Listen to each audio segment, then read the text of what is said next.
You're listening to Bigfoot Society, and I'm Jeremiah Byron. In this show, we go beyond the campfire stories to bring you firsthand encounters from people who say they've seen something impossible, from backwoods trails and remote mountain haulers to quiet farms and crowded highways. The stories come from everywhere, and each one leaves us with more questions than answers.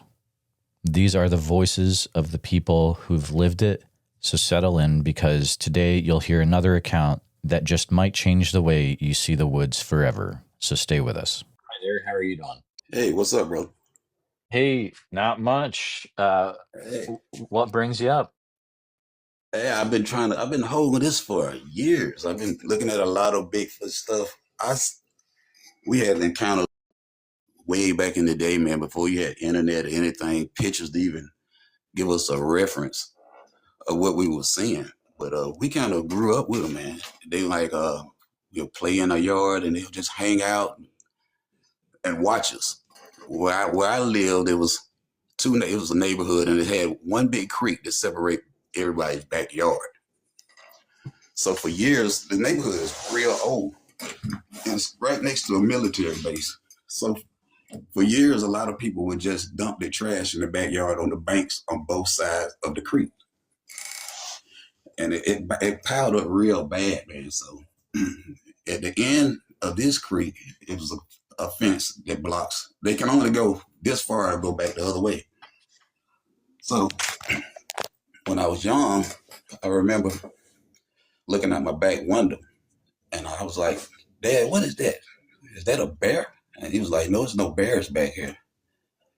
So we would look out the window and all of a sudden it like stood up and he was like, hey, don't go back there no more. So Right.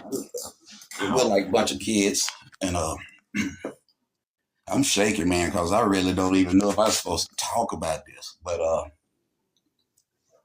I can tell you a few key things that when I hear people on your show talk about it, I know that they're telling the truth. So let me see how I can start this. Oh, it was back in the day, man. We had a major highway. It's called Highway 675. It is in Georgia. This was right before they started building it. They were tearing down a lot of trees and tearing down the woods to make this highway.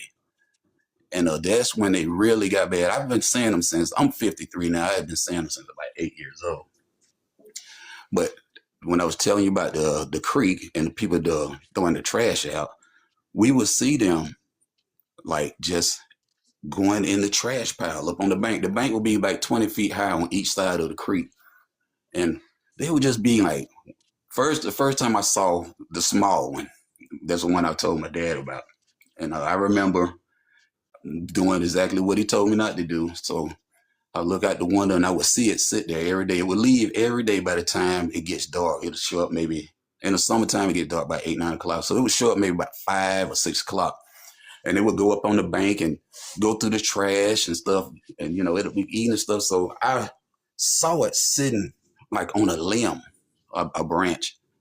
And I was like, well, I'm going to go down there and look at this and see what's going on. So the next morning I walked down and I didn't see the branch anymore. It's about maybe 150 yards from my house. So I walked down and I was like, where'd the branch go? It was sitting right here. And I walked back up. I was young then. I walked back up to the house and I was like, okay, there go the branch. When I get back to where I saw it again, the branch would be gone. To make a long story short, I did that maybe 2 or 3 times. So I look at the branch and I maybe walk 50 feet back. I made sure I kept my eyes on that branch that I saw it sitting on. So I was like, okay, I see it. When it turned around and walked back, the branch was over my head. So I'm thinking the thing was sitting on the ground from the distance. It actually was sitting on this branch and, sitting on his butt. And this leg where it was sitting, it was taller than me what it was sitting on. That's why I kept missing the branch, because I would go back and walk up under it instead of seeing it. So maybe 2 or 3 weeks later, another one showed up. So I would see 2.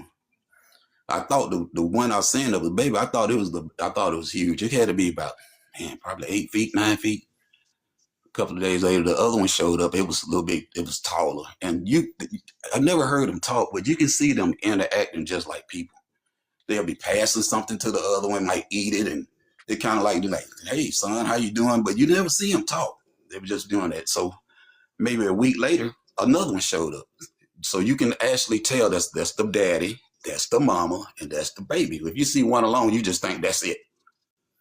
So during that time, we'll be playing in the woods and stuff. And my neighbor, he was a hunter. He had like 30 beagle hounds. He hunted squirrels and stuff like that.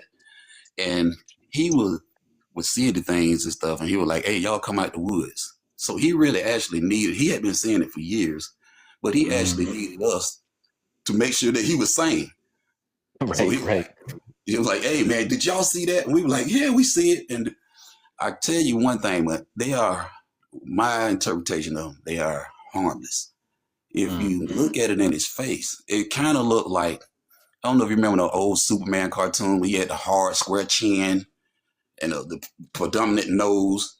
Yep. It looks like it, and it actually looks like a human. It looks like a man. It don't look like a monkey. It don't have no hair on his face, nothing like that. It's big hairy, it's hairy body, and it's got big flat square teeth. And it kind of looks like it's big hairy, it's hairy body, and it's got big flat square teeth. And it kind of looks like a big guy with Down syndrome. It looks simple. When you look it in his face, it don't look like it's going to hurt you. It's kind of like puzzle. And it did few things up. We play with them every day, man. We'll play, and you never see them out in the open or not far from trees. It's going to be by a tree that's big enough to hide his body, and it gets behind the tree, and it just peep out. All you see is his head and maybe top of his shoulder, and it will watch you. It would just look. It would just look at you. And we're like, oh, there you go. We'll keep playing and stuff like that and run on. So by the time we got a little old enough, we started really being curious about the things and stuff. So we would watch them, and every once in we were watching it. Something special about them, man. It's not like an animal. It's got some type of powers. We will watch one, and it would go by a tree. Tree gonna be big. They're gonna be around a lot of trees because they need them trees for something. And once it gets to the tree, it would just disappear. It'll make sure it gets behind the tree where you can't see it, and it's gone. We'll look and see that it go to the left or the right. We'll wait a few minutes and go, and he will be gone, man. Just disappear in thin air. And another thing about, like, I got a lot of stories about this, but I'm just trying to come through a few things. Like, a lot of people miss seeing them because it's so tall. If you hear something in the woods snap or something like that, you're going to actually drop down to the ground and look low. If you don't look 10 feet or 12 feet up in the air, you're not going to see it. You're just going to see legs. And we had a few run-ins, so after 12 feet up in the air, you're not going to see it. You're just going to see legs. And we had a few run-ins, so after the highway I was talking about, they started building a highway and cutting down all the trees. So that had to be affecting their habitat, because they start showing up closer and closer to the house. And I remember we had a few encounters. My sister would wake up, and it would be one like standing one. It's so tall, he was flat foot. And my sister would wake up screaming and like, hey, Dad, that's it. First we thought it was a guy with a mask. My dad would walk out and be like, there's no ladder, there's no way in the world somebody can get to this window. And we like set up traps. This was before internet and anything like this. We probably might have cameras or something like that. So we'll be looking. And one particular night, everybody was up. It's probably about 12 o'clock, 1 o'clock. And it actually showed up. And we looked at the window, man. And when it looked in, its eyes were glowing red like two flashlights. I'm telling you, man, it was bright. Their eyes glow, man. They can do a lot of amazing things nobody knows nothing about. So Yep. My sister we couldn't take it, man. We was like, it was five kids and two parents, 7 people in a 2-bedroom house. So it was kind of hard times. But so my dad and my neighbor made a trap. I can't say they caught it because it kept moving, but they sure slowed it down so we can see what it was. That night it came back. My dad, he owned a bait and tackle shop. He got some fishing lines, some real thick rope, the old tin garbage cans with the tin lids. He tied some of the fishing line to the lid, and he rigged the rope up, him and the hunter, the guy. So when it walked across the fishing line to get to the one that would tangle up, and as it go, the rope would wrap around it. And true enough, it came And we heard them cans, bang, bang, bang, everything was rattling and stuff. We look out the window, and it didn't hesitate to kind of look back at us. It did. And man, I tell you what, it covered 100 yards in 6 steps.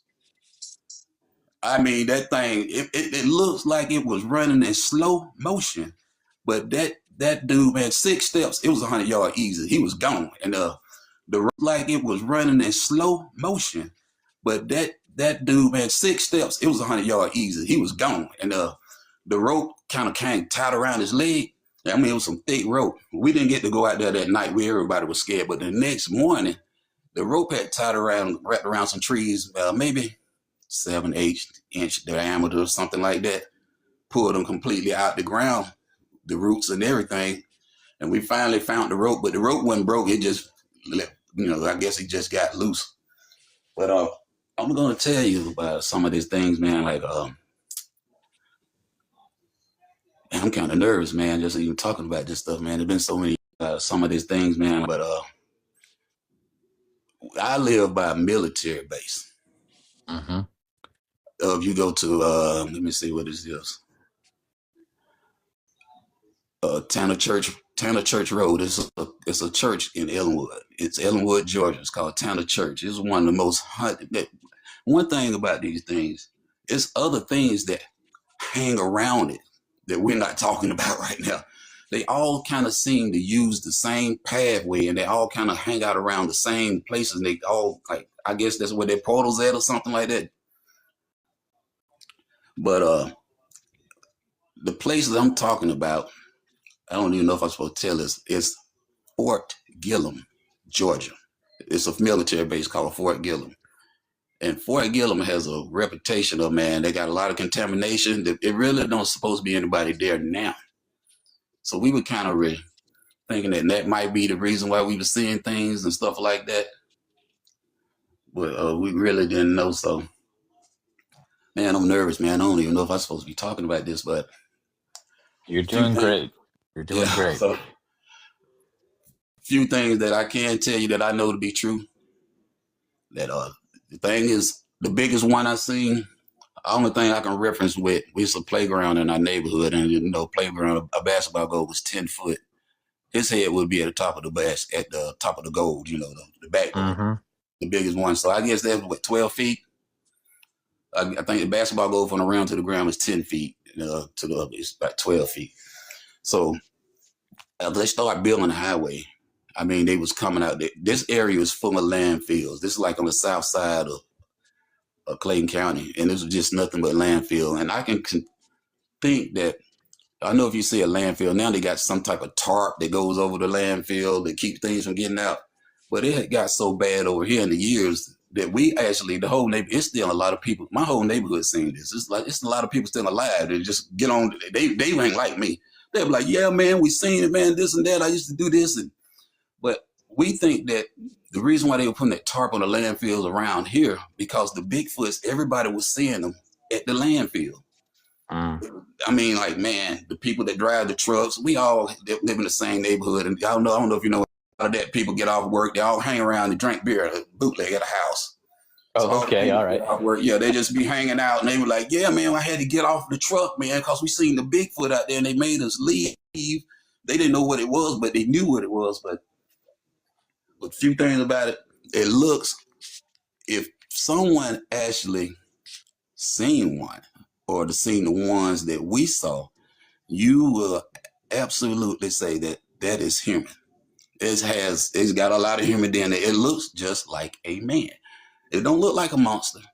It don't look like a bear. It's got big square teeth, white teeth, beige teeth, no hair on his face at all. And I don't know if you remember, there was a show came on years ago, man, in 70 called Land of the Lost. Sure. Yep, with Chaka. Yeah, Chaka looks just like one, but he don't have the big wrinkled forehead. Chaka had a big wrinkled forehead. They don't have that, man. But that's kind of closer reference that I can give you to what I actually was seeing. It looked kind of like that. And we had a few people, man. Like one guy, I remember him, man. He passed on a few years ago, but he had a big back, not a back porch or something like I guess you would call it a porch, a balcony. And he would leave his 410 shotgun. It was a lot of us. We came out kind of like the little rascals. It'll be 10 or 11, 12 of us all together. So he was like, I'm going to leave this 410 shotgun by this tree.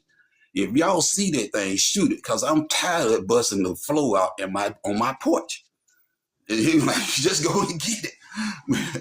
Just go and get it, man. And we would go out there and try to find it. And I can tell you, man, like older people, I don't think that it's going to let you see it. Kids, it's going to, I feel like it knows your heart. It knows what's on your mind. It can feel your vibration. It knows what's up. It's not, if you out there hunting it, you ain't gonna get nowhere near it. And then it has the ability to go behind a tree and totally disappear. Nobody's gonna find these things laying out dead. And I can tell you something else, man. I'm warming up now. We can talk a little bit better. After they tore down this highway, after they made this highway, we knew about the paths, because it was pathways that were like, man, 50, 60 years old, where the deers went through.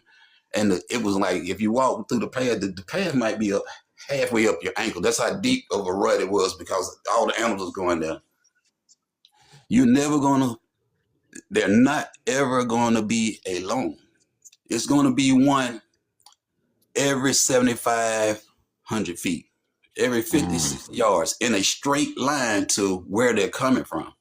So if you see this one, you got to check your direction. You got to see if you got to look to the left or to the right. But if you see him, if you catch him standing still, just standing there, you can look past him. Maybe if you catch him standing still, just standing there, you can look past him, maybe 50 yards or so, and you're going to see another one standing there. And if you look past that one, you'll see another one. It's like they protect each other. Some type of military something. You know how guys in the military protect each other. You're never going to see one by itself, man. If you just see one, you start looking at them. And there's one thing I remember as a kid. Every time that we looked at them, it was like pretty much every day. Every time we looked at them, you can't really move. You can't do anything but just kind of stare and just look. You can't scream. We never even wanted to scream because we never were scared of them.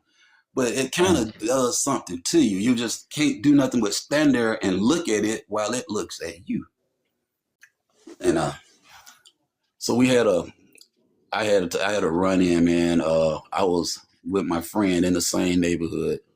We was out squirrel hunting, and this was the first time I ever heard one vocal.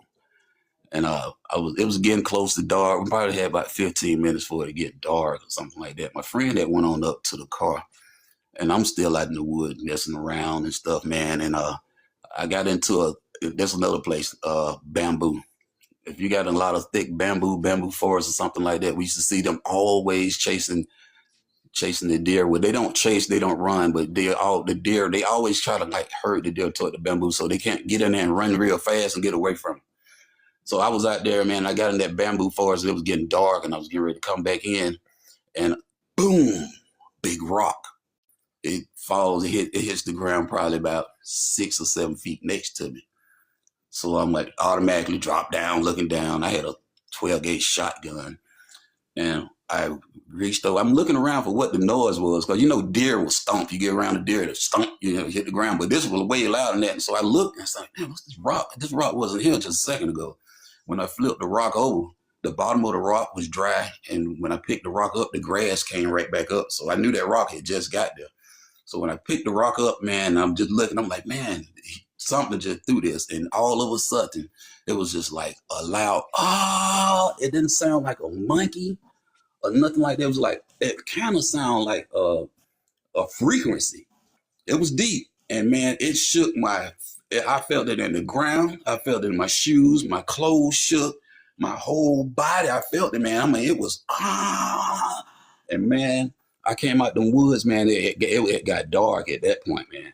So when I was running, and I was in that bamboo, man. So I couldn't run a straight line to get out. I had to move the bamboo out of the way and run like that, man. So I started shooting. I shot like one time, and the flash only lasted for a second. I just saw a red flash. And then I was like, man, if I shoot again while I'm running and that flash and that thing standing behind me, I'm going to lose it. So I ran out the woods, man. I'm shooting. I'm boom. Every 15 steps, I'm shooting. I got the gun. I ain't even aiming. I'm just shooting just so I can get out of there. And I get to a place where we was at. My friend was already there. He was laughing like, "What's wrong with you? You just wasted shells." I was like, "I thought that was you, man." And he was like, "Man, you already know what it is." I was like, man, but this is the first time this had ever made some noise or something like that, man. But and I got another situation, man. Like, well, the man I was telling you about the hunter, he was like my next door neighbor. And he'll let us play for a little while. He said he would walk down in the backyard with a shotgun on his shoulder. He was like, "Hey, y'all get out the woods." And we're like, "Why?" He was like, "You know why, look." And we would always be a Bigfoot. So this time, it was like 4 deer. And they was at the corner of his lot. I saw the Bigfoot. I see him all the time. He was hanging out. So I saw him, and I was just checking out the deer. He was standing there watching the deer. This was a buck. This was a big one. This was one about 12 foot tall, something like that. But he was standing there looking at them deer, man, and them deer were just running around in the same circle.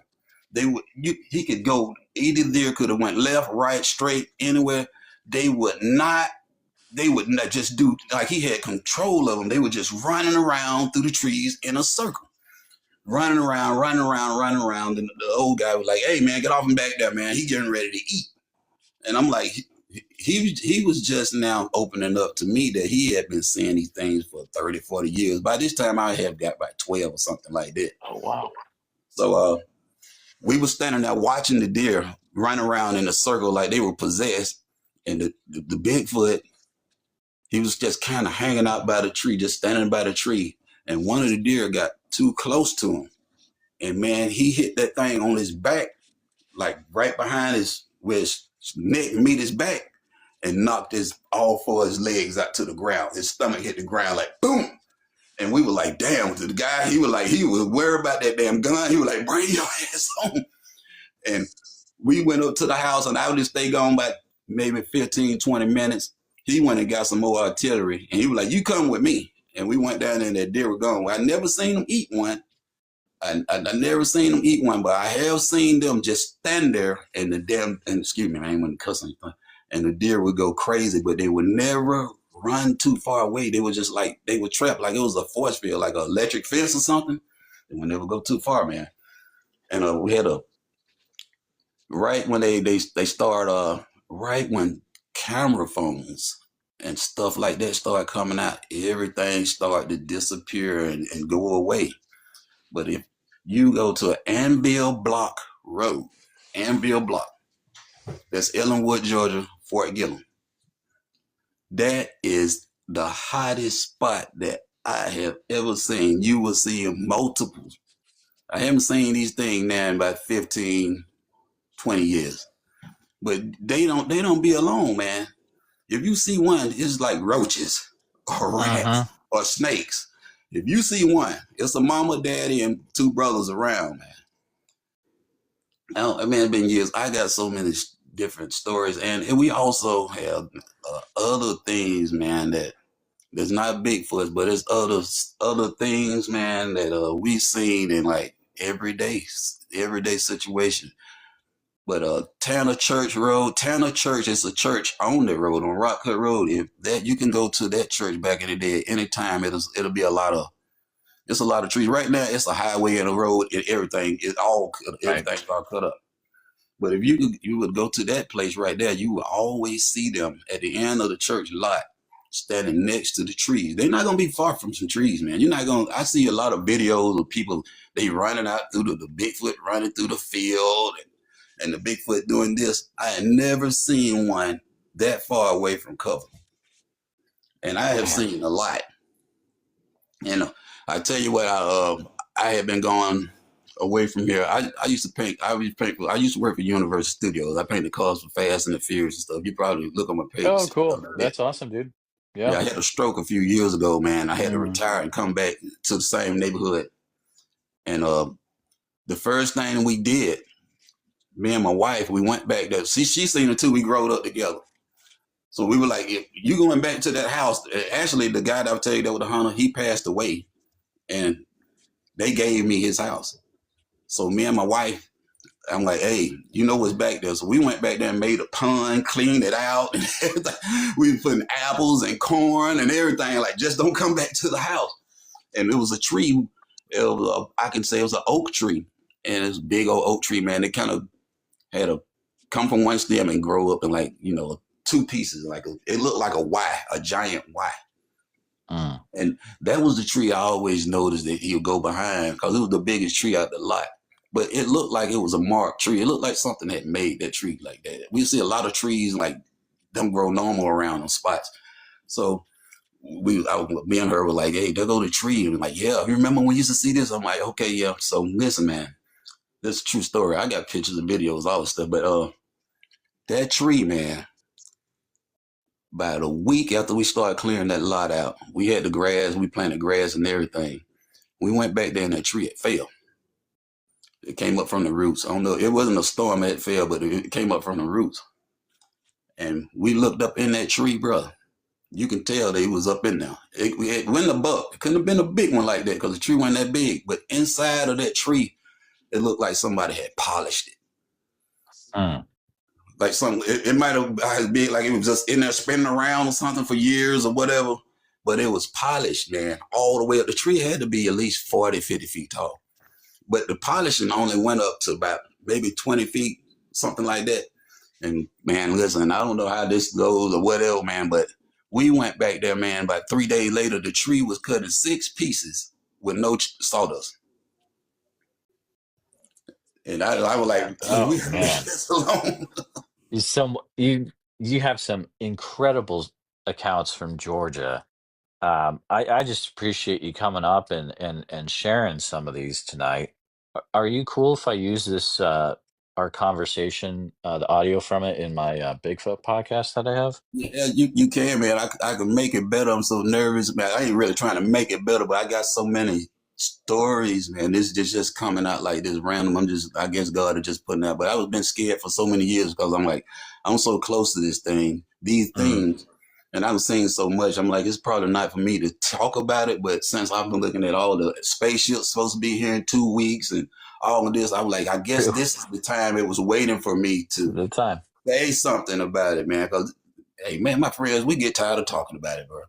We get tired of talking about it, man. And then it's like, it was actually like, I don't know what you want to call this. If the same creek, eventually everybody got tired of the smell. So the county had to come out and they were just going to clean out a little spot right there. And they realized that trash went almost a quarter of a mile behind them houses. They had to bring out the big equipment. So they kind of, at the end of the creek, they kind of rerouted that creek. And they moved it maybe 10 to 12 feet over from where it was eventually, where it was at. In this same creek, where we used to see them, man, the Bigfoots and stuff, in certain spots of the creek, you would see like blue lights, like in the water, swimming around in the water. It was lit up. And we never did see it anymore after they moved that in the water, swimming around in the water. It was lit up. And we never did see it anymore after they moved that creek over 12 feet. These things and what they fool with is man, you got to be able to open your mind to absorb this stuff, brother. I mean, this is not us trying to find a bear or a wild cat or whatever. This is way more advanced than us, but it don't have the ego we have. Look, if it had the ego we had, we wouldn't even be here. This thing can disappear. It's 12 foot tall. It takes 6 steps and cover 100 yards. If it take 2 steps, you caught. All 2 steps, man.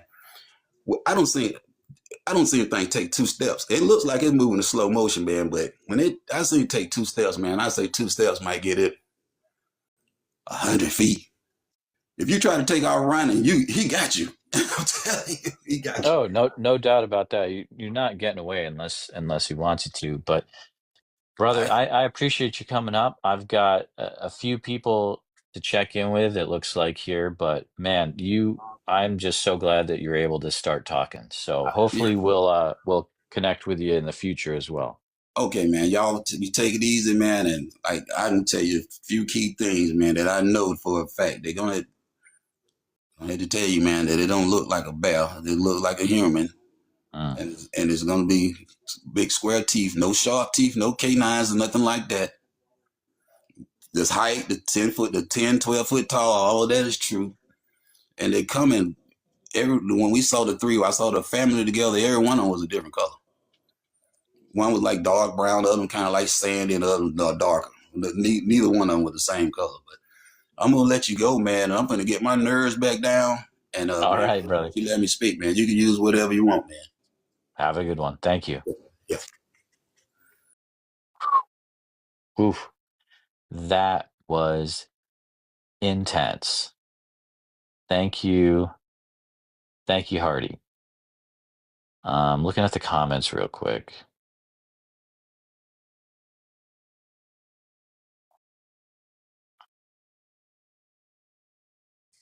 Here we got Wendle. Hey, how you doing there? Hey, Wendle, how are you? Are you coming up Oh, to I'm doing share an pretty good. account? I would like to tell my story. I was in the United States Army back in '81.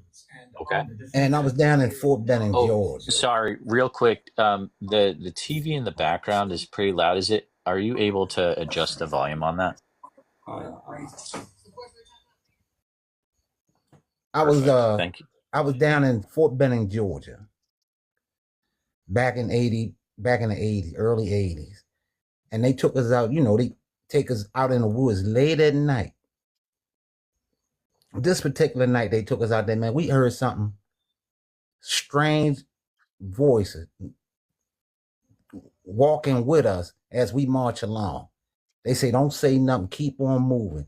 And the smell, man, you could hear it. It wasn't no alligator, wasn't no bear. I don't know how you can describe that sound. But I know our platoon sergeant say, keep on marching.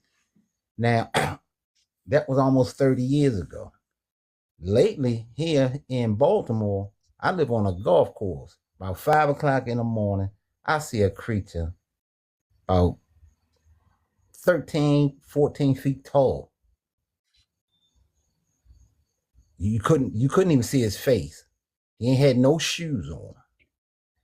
And I live on a golf course. And I seen this creature, and he came over by our fence, by the golf course fence, and he walked straight on up. Man, you could see how tall this creature is. And these creatures is coming closer to our cities. That's what I want to say, because this is true. Anybody who's ever in the army, whoever went to these military bases and they take you deep in these woods, you're going to see some of these creatures. And they out there. Have you ever seen any of these type creatures? I was close a month ago, and I was not looking in the right direction. So I was very close, but I have not had a visual sighting. Why do you think they're being seen around military bases? I think because they has something to do with the military. Either the military breed these animals or creatures, and they have some type of close contact with them. That's what I think. Sure. For strategic military use, but they there. And but if you any soldier, whoever been down Fort Benning, if you be on this, and if a guy say, yeah, I was in the service, ask see if one of them was down in Fort Benning, Georgia. Sure. This is where these occurs at down there, deep down in the woods. So, I wanted to express that because I'm glad you were able to share that. I'm not the only one who heard that. And these creatures will follow you around. And like I say, back then they don't give you ammunition when you walking in the woods at night. So if this creature had attacked us, what could we do? What could you have done to protect yourself with an empty rifle? Wild. Wendle, thank you for coming up. And do you mind if I use this audio from our conversation in my Bigfoot podcast? Yeah. Okay. Sure you can. All right. Well, let me know in the future if anything continues to happen, sir. Oh, I will. I hope you pull me up. All right. Thank you so much. All right. Good stuff. Good stuff. Gonna keep on rolling here. Hi, Satch. How are you? Hey, I'm good. How are you? Doing good. What brings you up again? Hey, I just thought I would come and share another experience I had. Actually, one of the first experiences I had when I connected with this clan up on just up past the cattle guard on Winberry Road. You know where we were talking last time about Winberry Creek Road in the community there. Do you remember? Yep. Oh yeah. Oh yeah. So this is okay. Right as you start, I guess, you kind of go through the Winberry community area there, and the last house actually has a cattle guard that you go across, and as you're going further up into the canyon there, as you keep going, and it splits off into the three-way road, right? You follow me where I'm at, or no? I'm looking on the map right now. Yeah. So, anyways, where this was at, on the just past the cattle guard, and to the left-hand side, it'd be the first pull off after on the left-hand side after the cattle guard. And I went up there, my son and my daughter-in-law, and we what led us there is that I'd gone up a week prior to that, on President's Day. I'd gone up there and had scoped out this area that looked promising. I was looking to find a closer area to research after discovering the Bigfoots to be real up on top of Willamette Pass. And so I found this area down there on Winberry Creek Road, just off it. And when I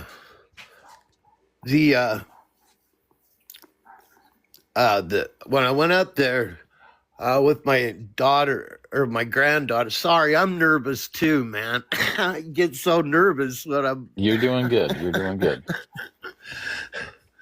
Anyway, geez. So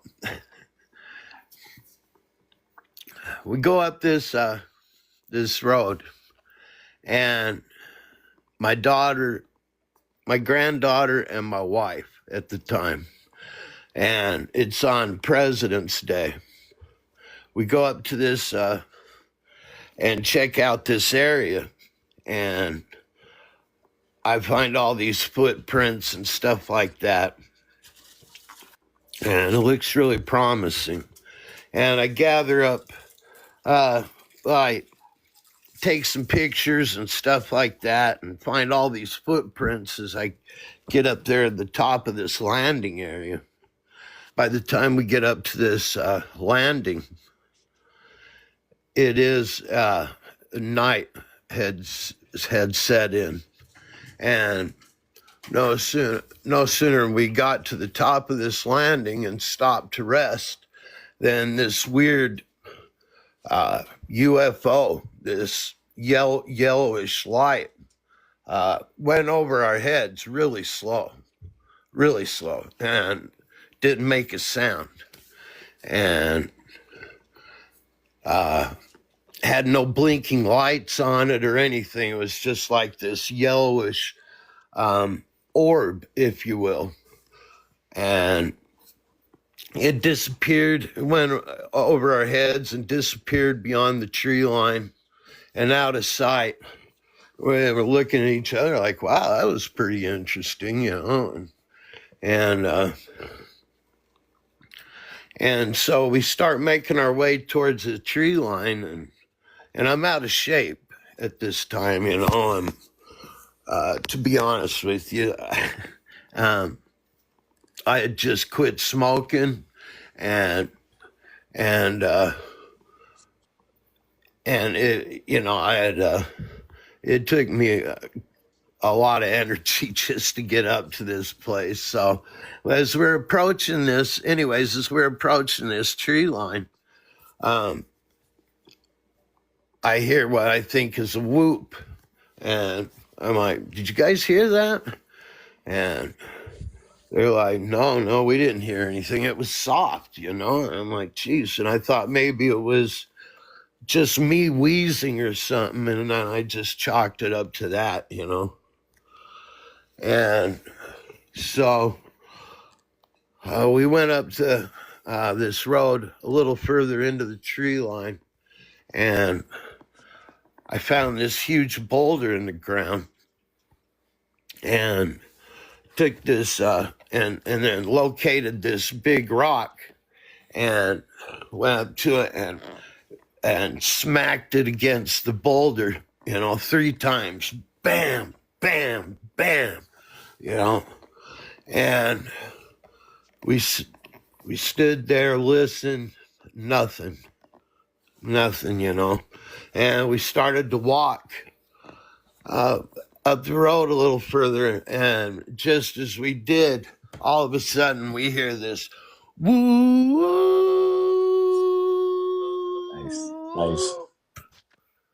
And it sounded just like a teenage female human, and except there wasn't any up there except us in this area, and it was, and we're just kind of looking at each other, you know, like, what the heck was that, you know?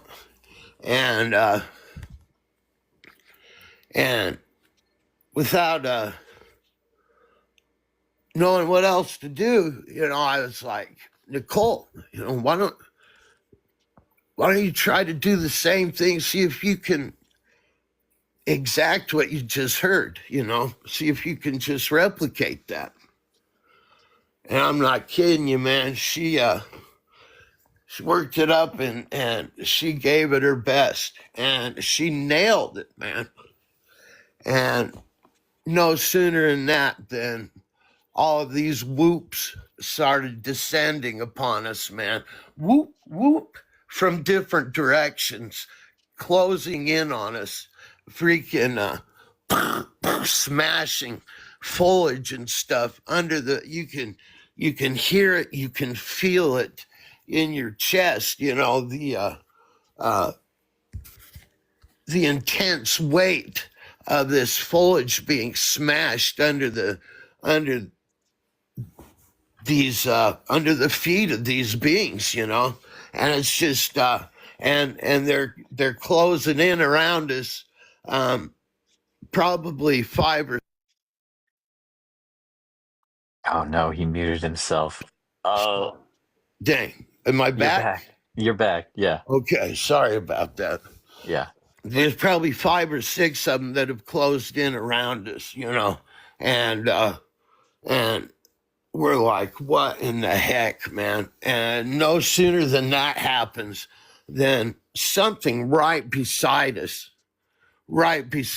man, is like, starts running in place. Boom, boom, boom, boom, boom, boom.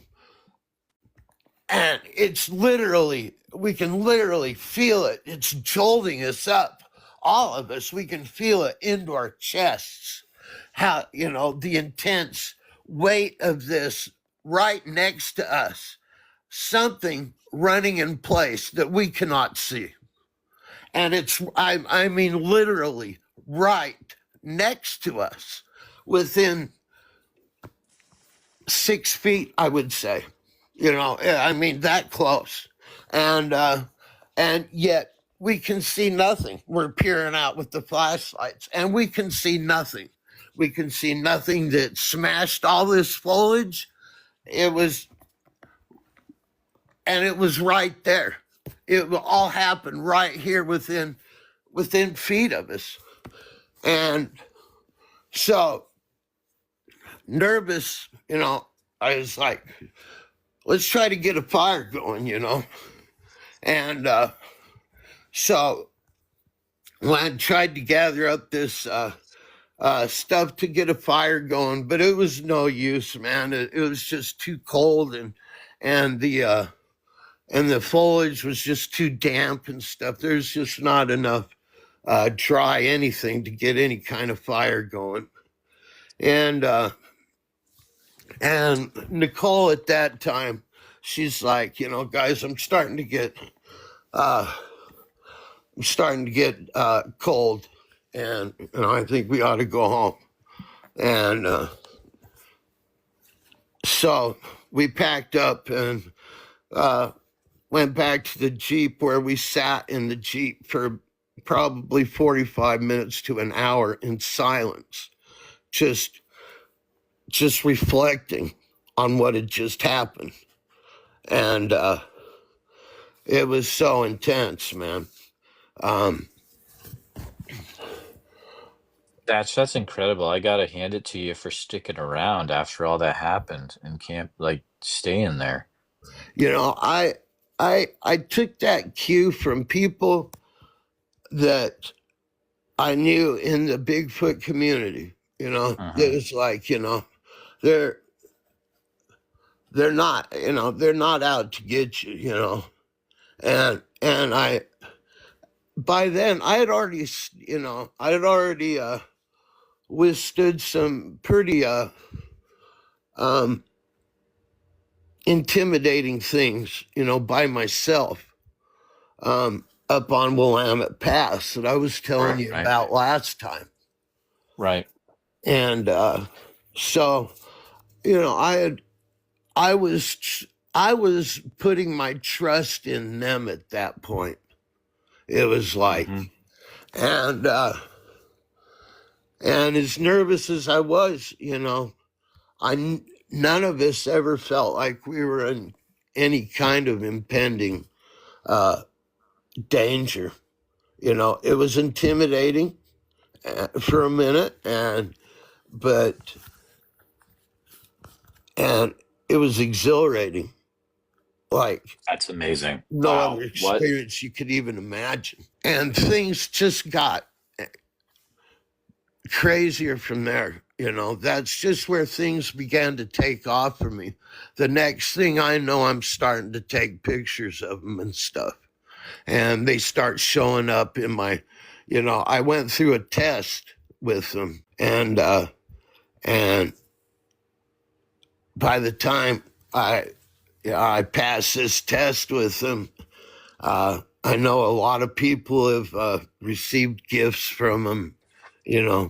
I have too. I've received rocks and different wood pieces from them. But this one particular rock, kind of tells the story of me and the experience I had with them and crows. And it has a picture of a Bigfoot on it. Has the face of a Bigfoot, a weird looking Bigfoot, and then it has a crow's head on it with these little tiny dots that lead from the crow's eyeball over to the Sasquatch's head, and so for me, my connection with them is through crows and And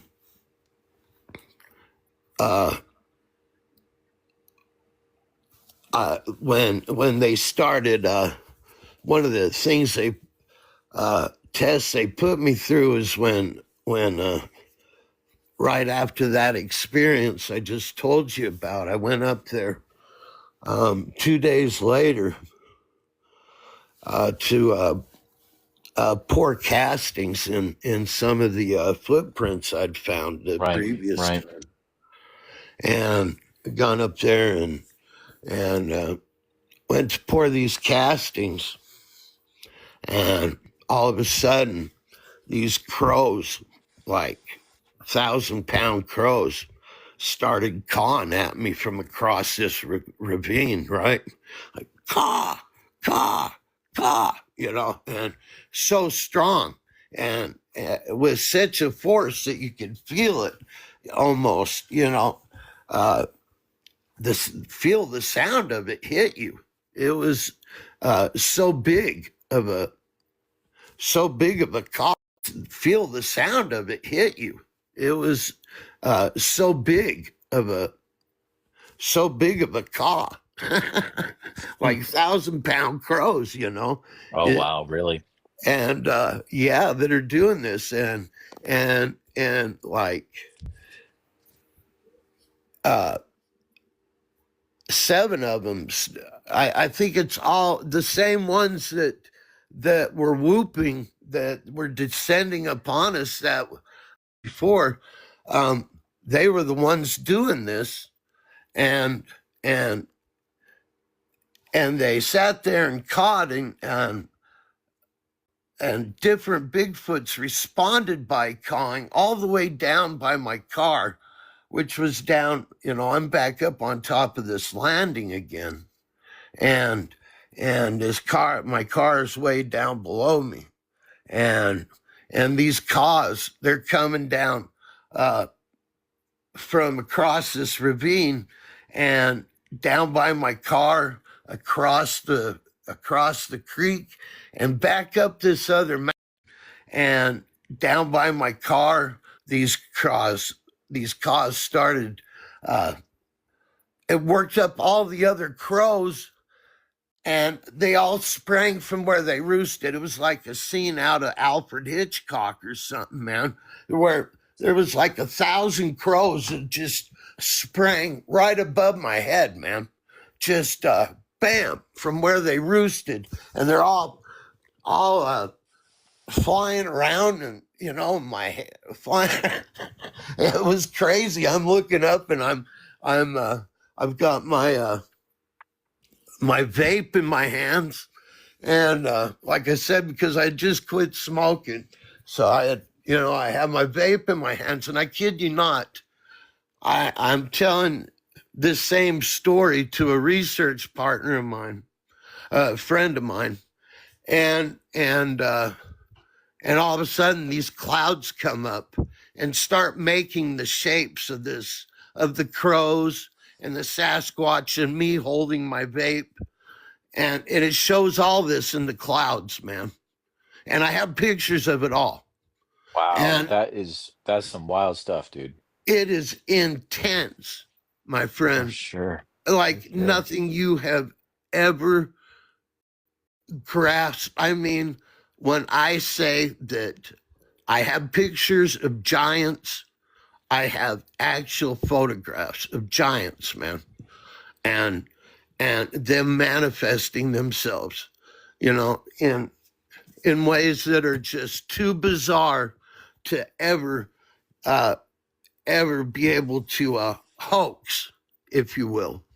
It is that, and no AI has ever, I've never used any kind of AI on any of these photos, Absolutely. Okay. So I appreciate you coming up again and for sharing that other account. Do you mind if I use this conversation audio in my Bigfoot podcast as well? I don't mind at all. Awesome. Just for people listening, this was around Winbury and Lowell in Oregon, just outside the Willamette National Forest. So correct. Crazy area, but Dude, it's good to hear from you again. Yeah, we'll visit again. I'm getting Yes, better sir. at it, so yeah. I Absolutely. have a lot of stories, you know. You got it. So All right, we'll thanks, talk to you man. later, man. All right. Peace. All right, man. What a wild night. I think we have time for one more here.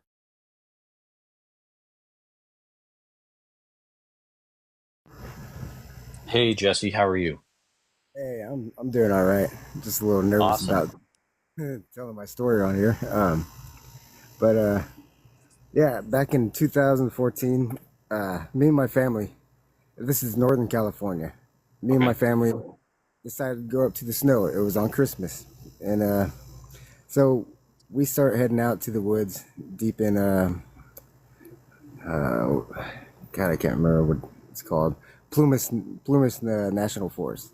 So Yep. we're going up there until we can find some snow, and I had no idea it was around where the Yuba 5 went missing, but we're going up there and enjoying the ride, and all of a sudden, this big thing runs across the road, which, I mean, I hear people saying, was it a bear?